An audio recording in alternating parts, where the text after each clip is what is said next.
after doing the video on psychopaths versus sociopaths, I thought I'd do a little series on the most infamous psychopaths in modern history. Now, one of them is actually from the 1500s. However, he is talked about still to this day, and there's a lot of things that are based on this man. So I am going to talk about him. So there's 10 in total, 1 per episode, and the first one we're going to talk about today is Ed Gein.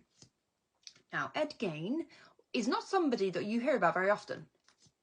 You hear about people that he's the inspiration for. So, for example, he is said to have inspired films like Silence of the Lambs, Texas Chainsaw Massacre, and Psycho.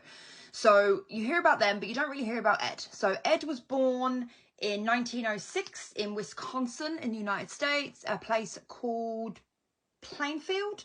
And he showed signs pretty early on that he wasn't well. He wasn't well.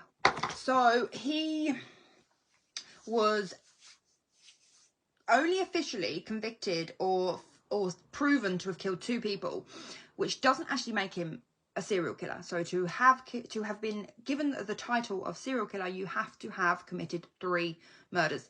So I'm sure he was probably pissed about that. However, he is suspected of killing a further 7, and he also mutilated 9 bodies that he dug up himself out of graves. Back then, grave digging was a lot more popular than it is now. It was a lot easier to do, and you got it a lot from a robbery point of view. People would go in and try and take the jewellery that these people were wearing when they were buried. However, Ed didn't do it for jewellery. He did it for their skin and their bones, which he used to make clothes and ornaments from.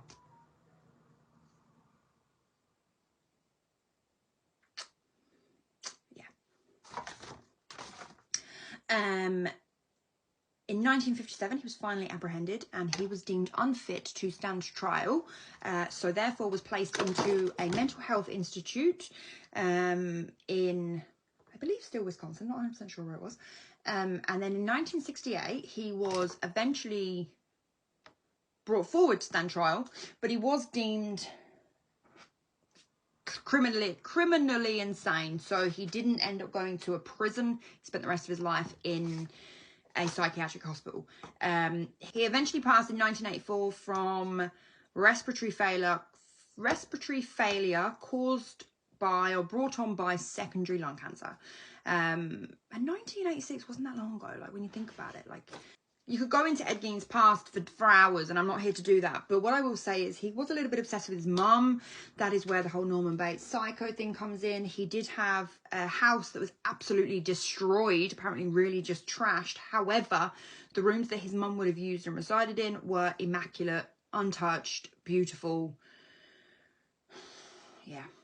Like I say, he's not talked about as much as you'd think he would be, considering what he actually did and the horrific crimes he committed.